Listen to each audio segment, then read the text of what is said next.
ഈശോ മിശിഹായ്ക്ക് സ്തുതിയായിരിക്കട്ടെ. വചനവീഥിയിലേക്ക് എല്ലാവർക്കും സ്വാഗതം. പരിശുദ്ധാത്മാവിൻ്റെ അഭിഷേകം സ്വീകരിച്ച് പരിശുദ്ധ ത്രിത്വം എന്ന മഹാരഹസ്യം വിശ്വാസ ജീവിതത്തിൻ്റെ അടിസ്ഥാന പ്രമാണമാക്കി ജീവിക്കുന്നവർക്ക് പ്രധാനപ്പെട്ട 3 ദൗത്യങ്ങൾ യേശു നൽകുന്നുണ്ട്. തന്നോടുകൂടെ ആയിരിക്കുക, വചനം പ്രസംഗിക്കുവാൻ അയക്കുക, പിശാചുക്കളെ ബഹിഷ്കരിക്കുക. ഈ 3 ദൗത്യങ്ങളും പൂർത്തീകരിക്കുവാൻ സഹായിക്കുന്ന 5 പുണ്യങ്ങൾ യേശുവിൻ്റെ വചനങ്ങൾ നന്നായി വായിച്ച് മനസ്സിലാക്കുമ്പോൾ നമുക്ക് തെളിഞ്ഞു കിട്ടും. വിശ്വാസം, വിശുദ്ധി, വിനയം, വിശ്വസ്തത, വിവേകം എന്നിവയാണ് ആ 5 പുണ്യങ്ങൾ. ഈ 5 പുണ്യങ്ങളെയും ഒരുമിച്ച് ചേർത്താൽ അത് സ്നേഹം മാത്രമായി തീരും. യേശു പൂർത്തീകരിച്ച രക്ഷാകര പദ്ധതിയിലേക്ക് ലോകം മുഴുവനും ചേർത്ത് വയ്ക്കുക എന്ന ദൗത്യമാണ് നമുക്ക് യേശു നൽകുന്നത്. അത് എങ്ങനെയാണ് ചെയ്യേണ്ടത് എന്ന് യേശു കൃത്യമായി പറഞ്ഞിട്ടുണ്ട്. എന്നാൽ കാലത്തിനും സമയത്തിനും സ്ഥലത്തിനും അനുസരിച്ച് അത് വ്യാഖ്യാനിക്കുവാനും വ്യക്തമായ നിർദ്ദേശം നൽകുവാനും യേശു നിയോഗിച്ചത് ആ 12 ശ്ലീഹന്മാരെയാണ്. അവരുടെ പ്രതിനിധികളാണ് മാർപ്പാപ്പായും ബിഷപ്പുമാരും വൈദികരും. എന്നാൽ എല്ലാവർക്കും ഒരേ ദൗത്യമാണ് എന്ന് പഠിപ്പിക്കുവാൻ വേണ്ടിയാണ് യേശു പിന്നീട് 72 പേരെ നിയോഗിക്കുന്നത്. അവർ അൽമായ സമൂഹത്തിൻ്റെ പ്രതിനിധികളാണ്. അപ്പസ്തോലന്മാരുടെ പിൻഗാമികളായാലും അൽമായ സമൂഹത്തിൽ നിന്നും പ്രത്യേകം നിയോഗിക്കപ്പെട്ട് വിളിക്കപ്പെട്ടവരായാലും യേശു നിയമിക്കുന്നത് ഒരു ടീമിനെയാണ്. 12 പേരെയും 2 പേരായുള്ള ടീമാക്കി തിരിച്ചാണ് യേശു ദൗത്യമേൽപ്പിക്കുന്നത്. 72 പേരെ തിരഞ്ഞെടുത്ത് അയക്കുമ്പോഴും 2 പേർ വീതമുള്ള ഒരു ടീം തന്നെ വേണമെന്ന് യേശു തീരുമാനിക്കുകയാണ്. ഒറ്റയ്ക്ക് അയക്കുകയായിരുന്നെങ്കിൽ ഇരട്ടി ഫലമുണ്ടാകുമായിരുന്നു.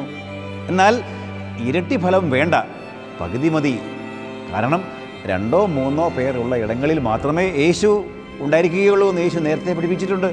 അതായത് തീരുമാനങ്ങൾ ആരും ഒറ്റയ്ക്ക് എടുക്കുന്നവയല്ല, കൂട്ടായി തീരുമാനിക്കുന്നവയാണ്. സഭയുടെ ഔദ്യോഗിക പ്രബോധനങ്ങളും വിശ്വാസ സത്യങ്ങളും നിലപാടുകളും സമീപനങ്ങളും തീരുമാനിക്കുന്നത് നിരന്തരമായ പ്രാർത്ഥനയുടെയും കൂട്ടായ ചർച്ചകളുടെയും ശേഷമാണ്. പരിശുദ്ധാത്മാവിൻ്റെ പ്രചോദനം വഴിയാണ്. അത് പ്രഖ്യാപിക്കുക എന്ന ദൗത്യം മാത്രമാണ് അപ്പോസ്തലന്മാരുടെ പിൻഗാമികളായ മാർപ്പാപ്പായും മെത്രാന്മാരും ചെയ്യുന്നത്. അതുകൊണ്ടാണ് അങ്ങനെ പ്രഖ്യാപിക്കപ്പെടുന്ന തീരുമാനങ്ങൾ സ്വീകരിക്കുവാനും അനുസരിക്കുവാനും നമുക്ക് കടമയുണ്ട് എന്ന് പറയുന്നത്. എന്നാൽ യേശുവിൻ്റെ കൂടെ ആയിരിക്കുക എന്ന ഏറ്റവും വലിയ ദൗത്യം പ്രധാനമായും വ്യക്തിപരമാണ്. അത് വലിയ ഗാഢമായ ബന്ധമാണ്. വിശുദ്ധ കൊച്ചുത്രേസ്യയെയാണ് ആദ്യമായി ഓർമ്മിക്കേണ്ടത്. സന്യാസിനി മഠത്തിൻ്റെ അന്തരീക്ഷത്തിൽ നിന്നും ഒരിക്കലും പുറത്തിറങ്ങിയിട്ടില്ല. എന്നിട്ടും ആഗോള മിഷൻ പ്രവർത്തനങ്ങളുടെ മധ്യസ്ഥയായി കൊച്ചുത്രേസ്യ പ്രഖ്യാപിക്കപ്പെട്ടത് എങ്ങനെയാണ്? തനിച്ചായിരിക്കുമ്പോൾ ആരുടെ കൂടെയാണ് നമ്മൾ? ഒറ്റയ്ക്കായിരിക്കുമ്പോൾ എന്താണ് ചെയ്യുന്നത്? ഏലിയ, നീ ഇവിടെ എന്ത് ചെയ്യുന്നു എന്ന് ദൈവം ചോദിക്കുമ്പോൾ സൈന്യങ്ങളുടെ ദൈവമായ കർത്താവിനെ കുറിച്ചുള്ള തീക്ഷ്ണതയാൽ എരിയുകയാണെന്നാണ് അദ്ദേഹം പറയുന്നത്. വിശ്വാസ ജീവിതത്തിൽ നിന്നും പ്രാർത്ഥനാനുഭവങ്ങളിൽ നിന്നും ആത്മീയ അനുഷ്ഠാനങ്ങളിൽ നിന്നും യേശുവിലുള്ള സഹവാസത്തിൽ നിന്നും അകന്നു പോകുവാനിടയുള്ള സാഹചര്യങ്ങൾ ഇന്ന് വളരെ കൂടുതലാണ്. അത് ഏത് പ്രായത്തിലുള്ളവരെയും ബാധിക്കുന്ന വിഷയം തന്നെയാണ്. സോഷ്യൽ മീഡിയകളും ഓൺലൈൻ മാധ്യമങ്ങളും യൂട്യൂബ് ചാനലുകളും എല്ലാം ചേർന്ന് പ്രചരിപ്പിക്കുന്ന അസത്യങ്ങളും അർത്ഥസത്യങ്ങളും നമ്മെ വല്ലാതെ ബാധിക്കാനും സ്വാധീനിക്കുവാനും കാരണമായി തീരുന്നുണ്ട്.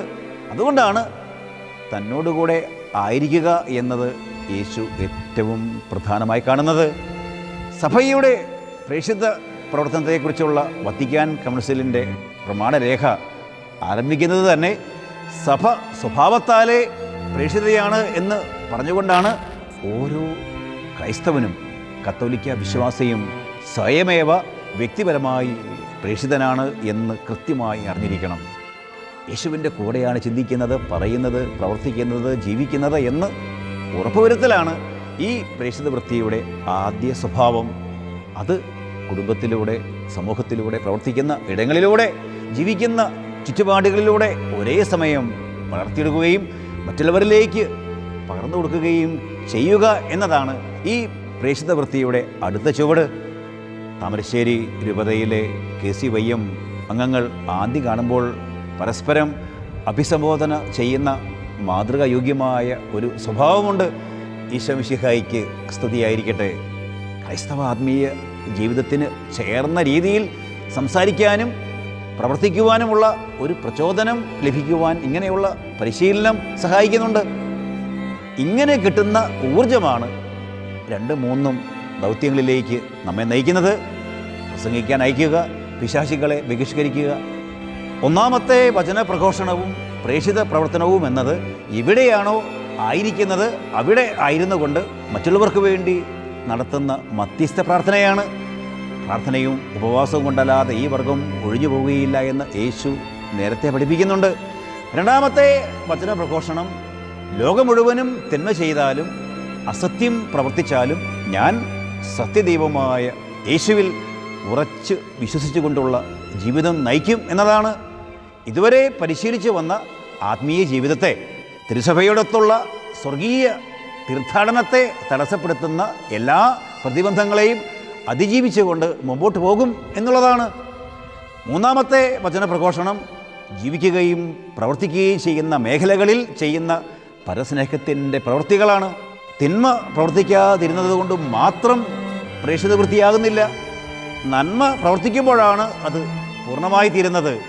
വിശക്കുന്നവനോടും ദാഹിക്കുന്നവനോടും നഗ്നനോടും പരദേശിയോടും കാരാഗൃഹവാസിയോടും സ്വീകരിക്കേണ്ട നിലപാടുകൾ യേശു പഠിപ്പിക്കുന്നുണ്ട്.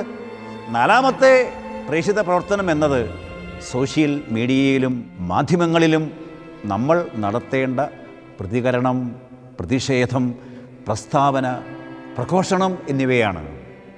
ക്രൈസ്തവ വിരുദ്ധ നിലപാടുകളോ തിരുസഭയുടെ ഔദ്യോഗിക പ്രബോധനങ്ങൾക്കും സമീപനങ്ങൾക്കും എതിരായി ഉയരുന്ന പഠനങ്ങളോ വിമർശനങ്ങളോ ക്രൈസ്തവ സമൂഹത്തിന് നേരെ ഉണ്ടാകാവുന്ന പീഡനങ്ങളോ കാണുമ്പോൾ അവയ്ക്കെതിരെ പ്രതികരിക്കുവാനും പ്രതിഷേധിക്കുവാനും നമ്മുടെ നിലപാട് പരസ്യമായി പ്രഖ്യാപിക്കുവാനുമുള്ള എല്ലാ സാധ്യതകളും ഇന്ന് നമുക്കുണ്ട്. ആ മാധ്യമങ്ങളെല്ലാം വിശുദ്ധമായി ഉപയോഗിച്ചുകൊണ്ട് പ്രേക്ഷിത പ്രവർത്തനം നടത്തുവാൻ നമുക്ക് കടമയുണ്ട്. ഈ ചെറിയ ജീവിതത്തിൽ പരിശുദ്ധാത്മാവിൻ്റെ പ്രചോദനത്തിലൂടെ ദൈവം നമ്മോട് ആവശ്യപ്പെടുന്നത് എന്തും തിരിച്ചറിയുവാനും വിശ്വാസത്തോടെ, വിനയത്തോടെ, വിശ്വസ്തയോടെ, വിശുദ്ധിയോടെ, വിവേകത്തോടെ അത് പൂർത്തീകരിക്കുവാനും അതുവഴി യേശുവിൻ്റെ യഥാർത്ഥ പ്രേക്ഷിതരായി തീരുവാനും നമുക്കെല്ലാവർക്കും സാധിക്കട്ടെ. ആമേൻ.